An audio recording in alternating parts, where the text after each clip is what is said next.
Yeah, thank you, Alina. So, as she said, I am a third year computer science engineer at RVCE.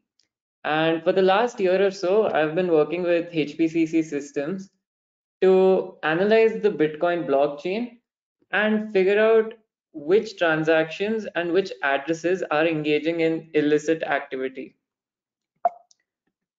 So, to bring this into context as to why we would want to engage in such a project, this was a really good article that my mentor had sent, which talks about Jenkins, who was an ex-security consultant. He got onto a dating app and met this girl, Alice. And as you do in any dating app, he started talking about his crypto investments and how he wanted to make a little bit of extra cash on the side. So Alice told him about a particular scheme, and all you have to do is sign a contract, give your cryptocurrency, and reap the rewards. Now, I want you guys to remember these two words, scheme and contract, which I'll be explaining later on. But as it turns out, this was a huge scam. In fact, it amounted to $66 million according to some Washington Post investigations. Sadly, this is not an isolated incident, and these two graphs are the reason why. The one on the left shows us how rapidly cryptocurrency is being adopted, especially after the pandemic. There's been an exponential rise in usage. And on the right, we have a graph that shows us how much money is really traveling through illicit activities. In 2021 alone, that amounted to $14 billion, which is, I can tell you, that's not change and not insignificant in any way. But before we start tackling this problem, I think we should try and familiarize ourselves with the technology itself, the technology of Bitcoin. So this picture really enshrines the roots of Bitcoin itself, and it represents the 2008 housing crisis. Essentially, during this time, there was a lot of um, I could say trust issues with centralized authorities, with financial institutions. And so one man, Satoshi Nakamoto, who we still don't know who this guy is, came up with a paper talking about decentralized currencies, which was implemented as Bitcoin. Now, how does this thing work? Essentially, let us say there's a transaction occurring between me and you, the audience. When this transaction occurs, we broadcast it to the entire network, and there are a bunch of people called miners who, by the way, are responsible for the 2020 and 2021 GPU shortages. These people take up these transactions and just fit them all into one box that we call a block. And as soon as you create a block, it comes with its own puzzle. And when the puzzle is generated, the miners are off to the races and they have to try to solve this puzzle and be the first one to solve it. And the puzzle is really simple. Essentially, you're taking the block, you're taking a number and passing it through a hash, which gives us another number, which should follow a specific and special pattern. If you're the first one to get this pattern, you have something called a proof of work on your hands, which is essentially a proof that you did put in the computational work to solve this puzzle. Once you get the work, immediately transmit it out to the rest of the miners, kind of boasting off that, like, hey, I was the one who finished this. You can go ahead and check it for me. And once all the miners check it, verify it, it is added onto the blockchain and the process repeats for every transaction. Right. And what's in it for the miners? Essentially, each time they do this, each time they are the one to verify a block or they are the one to solve the block puzzle, rather, they are rewarded with a small amount of Bitcoin. And that is another way that Bitcoin is introduced into the network itself. Right. The most important component in all of this for us is a block. What is a block? Well, I did tell you that it consists of a lot of transactions, but it has some other information as well. One in particular, one piece of information that's especially important to us is the timestamp of when that block was added onto the blockchain. And we can see over here that one block is connected to the other all the way up to the very first block called the Genesis block, and hence the name blockchain because they're all chained together. Coming back to Jenkins, what exactly happened over here? Well, the contract I was talking about is something that we call a smart contract. So a smart contract is just a piece of code, and what happens is we continuously monitor the blockchain, checking for certain conditions, and as soon as these conditions are met, the piece of code executes and the contract is fulfilled. In the case of Jenkins, essentially what happened was the contract was a piece of code, just one line of code that said that when Jenkins puts in $1,500 deposit into the scheme, so to speak, Alice is going to get all the money present in, or all the crypto present in Jenkins wallet. It's going to transfer automatically. And the scheme itself was a liquidity mining scheme. Liquidity mining is essentially, we can think of it as the bonds of cryptocurrency, where you can give crypto exchanges some of your crypto to introduce liquidity into the crypto community and get some rewards in return, which are generally the same crypto as a sort of interest. It's not exactly that, but this is the simplest explanation of liquidity mining. Uh, in Jenkins' case, Alice owned the whole liquidity mining scheme, which, as I said, was worth $66 million. Now that we have the basics covered as to how a crypto crime could occur, what is a Bitcoin, and why we would want to go about with this project, this is an overview of how we would like to solve this whole problem. About every 10 minutes, BLK files are added to the Bitcoin ledger. Now, BLK files are essentially a file format, files that are used and presented to the Bitcoin core nodes, which contain all of the block information. This will be placed onto the landing zone of HPCC.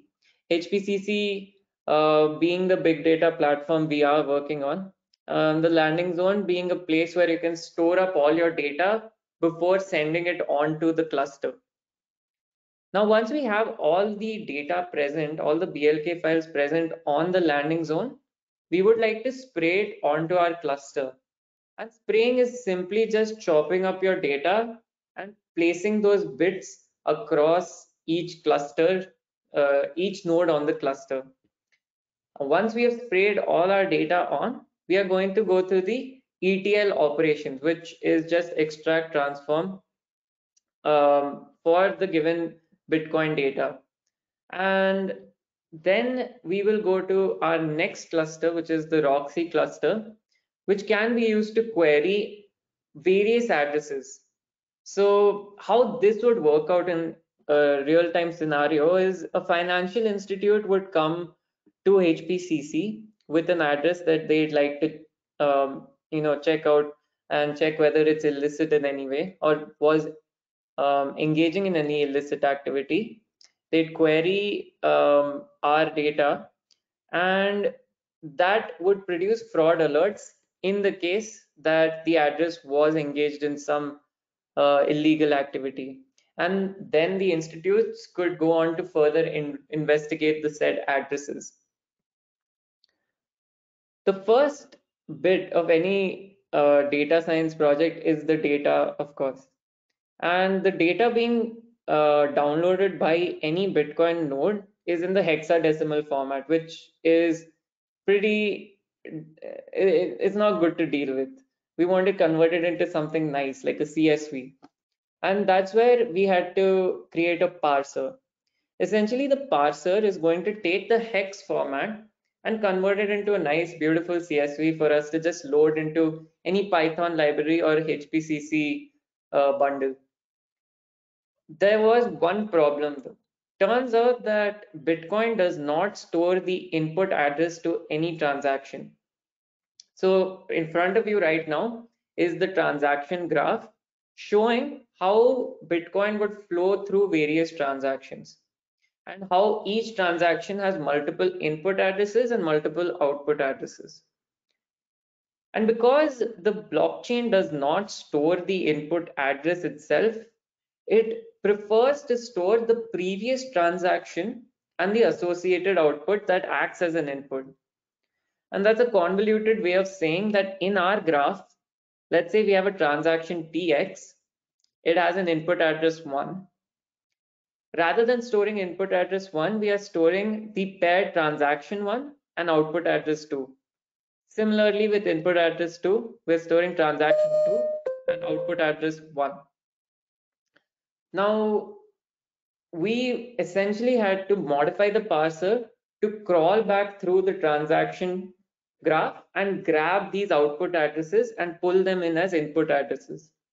And HPCC really helped us with this because there is a lot of data involved over here. There's around 600 gigabytes of just raw hex data, and traditional computational resources were too slow to perform this task in any feasible amount of time.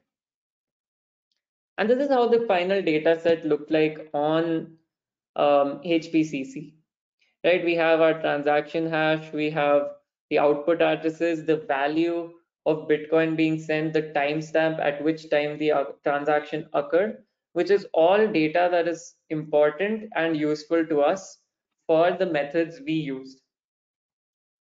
And coming to the methods that we did use, there were two of them. The first one was very interesting. It used or it derived its concept from something called gate analysis. And gate analysis is essentially trying to fingerprint a person by looking at the time series data that they generate while walking. So when a person walks, turns out if you record the time between the time interval between each step and then plot it out into a frequency graph, that frequency graph acts as a fingerprint of a person. And that's the same with Bitcoin transactions. When a person decides to engage in multiple transactions, this will cause a time series graph to be generated, which also acts as a fingerprint of that Bitcoin user. To test whether two addresses are essentially taking their data from the same distribution, we have the Kolmogorov-Smirnov test. And the test essentially creates a cumulative distribution function and then tries to find the maximal difference between the two addresses time series graph. Based on this maximum difference, they generate a p-value, and the p-value will let us either reject or accept the null hypothesis. The null hypothesis in our case being whether the two are coming from the same distribution or whether the two are engaging in the same activity, right? And if you're lucky enough, you could probably even catch people who have different addresses but are engaging in similar illicit activity. And here we have two graphs being produced to compare two illegal addresses and then one set of addresses that is engaging in illegal as well as legal activity. We see that illegal versus illegal have a very similar frequency graph, but with legal versus illegal, there's a lot of variation. So we would expect our test to turn true for the first one and false for the second one, which is the case. As we see here, the first test produces a p-value of 0.45, which is much greater than our 0.05 threshold. And the second one, which is the illegal versus legal one, produces a p-value less than 0.03, which is less than our 0.05 threshold.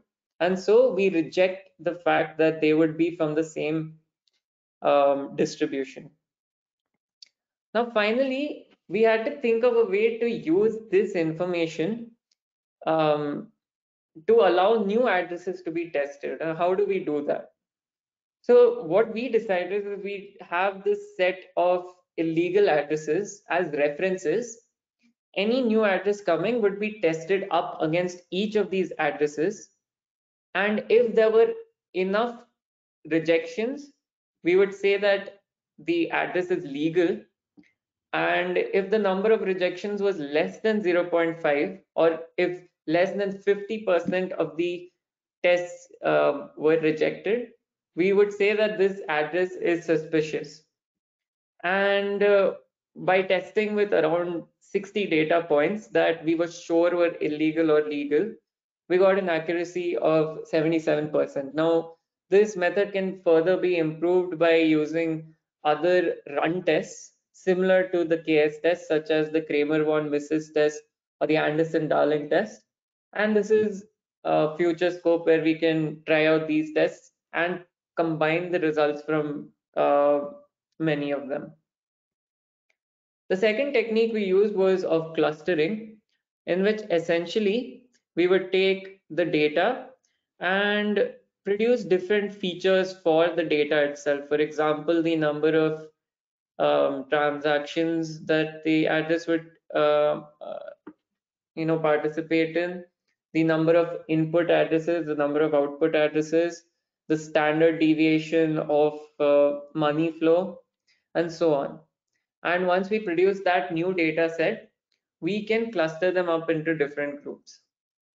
The method we used over here was k-means, where essentially you start off by choosing k random clusters. In our case, we took k to be 8 because of previous literature and from testing across different k values. And essentially what happens is we are going to pick out k number of random points to be our centroids. Once we pick those, we are going to cluster up. We are going to find out using Euclidean distances which are the closest data points and group them together. Once you group a new set of points, you are generating a new centroid.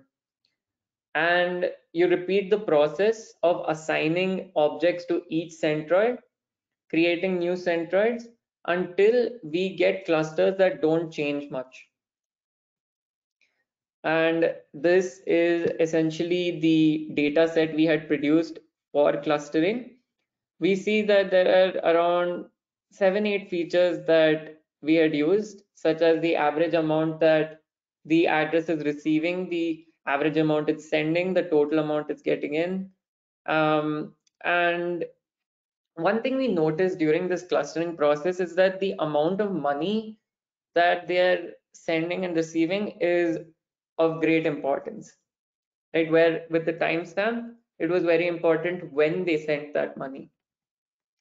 And for us, our essential job was of outlier detection to try and figure out which addresses were not engaging in the normal pattern of behavior. And we skimmed off the top 30 or so addresses, and we got a couple of interesting results. The two addresses I pointed out over here were involved in the Mt. Gox 2014 hack. Right, so in 2014, there was this crypto exchange called Mt. Gox, and they lost around 850,000 bitcoins. I will leave the conversion rate in USD up to you guys, but that is a lot of money that was stolen from these guys. So the first address was one that just took the Bitcoin and never has been stagnant since. There have been like 1 or 2 transactions, but ever since then, um, not much has really happened with this address. And another one took the Bitcoin and then spread it out across other wallets which have been active. There have been other incidents such as the Stoneman hack, which we did find over here. But uh, the problem with this method is that there is not enough ground truth available for us to test up against. So there are not enough addresses that we can say with certainty are illegal. These are two that were definitely involved in the hack. And now bringing it back to our poor man Jenkins, I might have lied a bit because that was not a Bitcoin scheme. It was something called, it involved something called Tether. Tether is essentially a cryptocurrency that is backed by Ethereum and tries to follow the US dollar value. It tries to keep its value at $1. And there's a good reason why I chose this case, because we can take this method and expand it across to different cryptocurrencies. Not only that, we can expand it to different domains. So the advantage of our method was that we used transactional behavior rather than Bitcoin specific features. And so we can take this and split it out across to Ethereum, Litecoin, Dogecoin, different cryptos, or also with credit card fraud detection, where the data is even more accurate and has even more data points for us to play with. Yeah, that's essentially what we were able to accomplish with HPCC. Um, if you guys have any questions, please feel free to let me know. Thank you.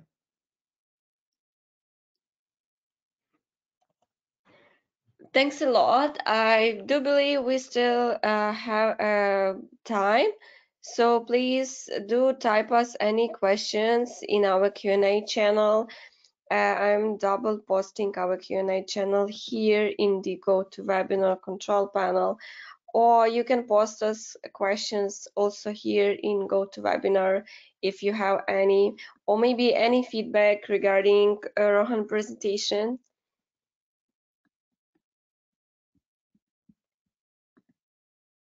Yeah, so we still have a couple of minutes, so we can wait until maybe someone will join us.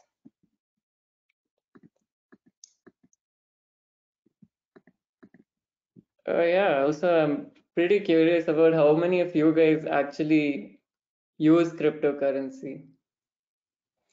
Yeah, that's a great question. Yeah, maybe you have any experience that also attendees can share with us.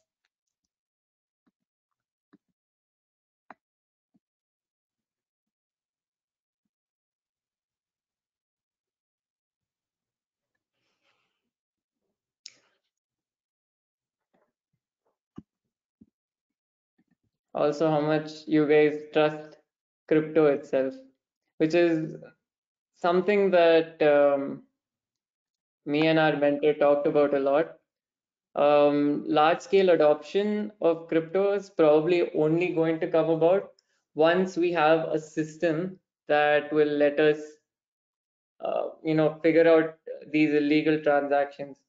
And one thing that I think a lot of people are not able to understand is the anonymous nature of Bitcoin. So Bitcoin was not really meant to be an anonymous cryptocurrency. Much rather, it was um, meant to bring about decentralization.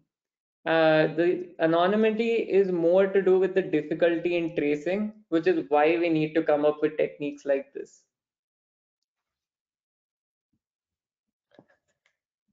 I see someone is typing their questions, so yeah, we can wait for our attendees' feedback and questions.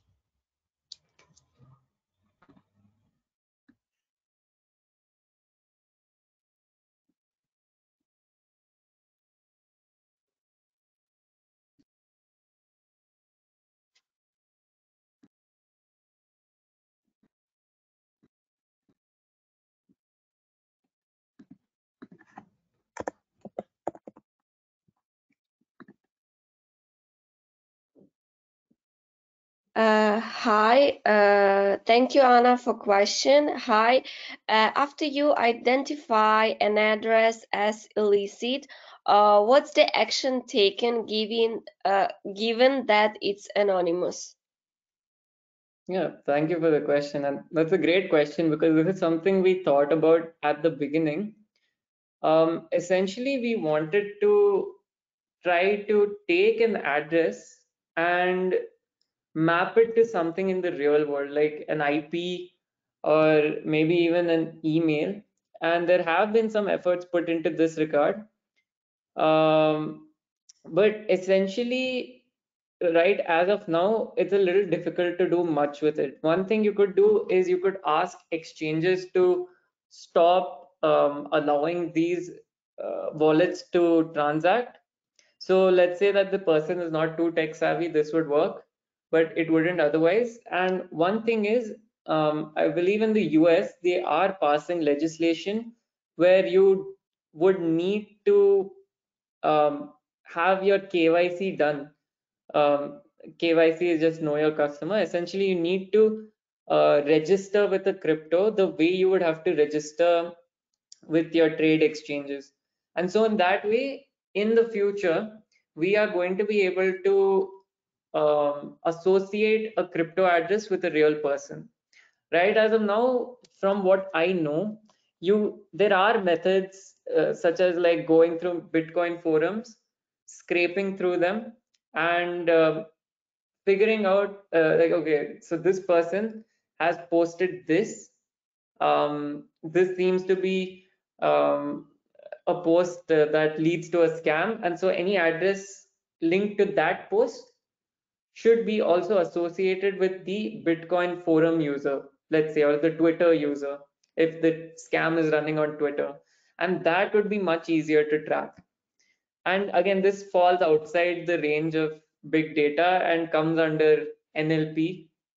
But yeah, other than that, even though it's not completely anonymous, it is a little difficult to take an illegal address and map it to a real world entity. Thanks a lot. Thank you for the answer. We also have some feedbacks from the attendees that thank you for the great presentation. It was really insightful. Yeah, we still have a couple of minutes, so please feel free to post us any questions here on GoToWebinar control panel or on our Q&A channel on live4dsc.com and sending you thank you for answering her question. Yeah, so I see someone is typing also the questions.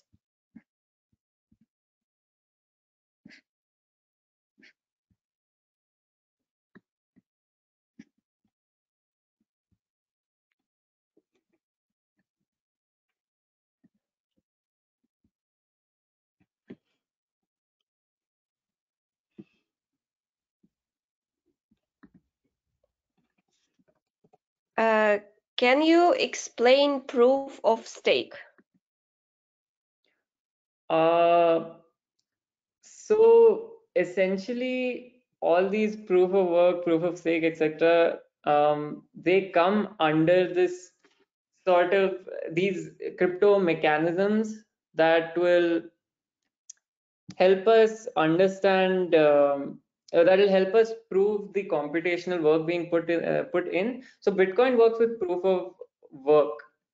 Different cryptocurrencies such as Ethereum work on proof of stake, and I'm not too sure about how Ethereum works, but essentially, I think that the proof of stake was used by Ethereum to overcome the difficulties of computational cost associated with proof of work, right? And essentially, it looks at how much you're holding. I think, if I'm not wrong, Ethereum should be going towards proof of work as well. Uh, Great, thanks a lot. We have another question. What is your opinion on the Ethereum merge. I'm not exactly sure what you're talking about. I'm so sorry. Maybe you can open the live ODSC channel, and there is written, maybe I'm not pronouncing correctly this merge that the Sidratul is asking. Okay. Yeah, so yeah, this is what I was talking about, how Ethereum is going from proof of stake to proof of work. Um, Again, like I don't know much about like what are the benefits of proof of stake. I've not looked too far into it, but I think proof of work is much better because overcoming computational work is much harder than um, so the only way you can like sort of game the system with proof of work is if you have more than 51% of the computational resources, which is the 51% attack. And given how popular these cryptocurrencies are, holding that kind of power is pretty difficult. But with proof of stake, holding more crypto, well, especially since Ethereum doesn't have any sort of cap on how much, like, so with Bitcoin, you can only have, I think, 21, 22 million Bitcoin in circulation, but with Ethereum, there's no such cap. So powerful organizations could still, as far as I have read, game the system. So yeah, I think it's a good move to go from proof of stake to proof of work.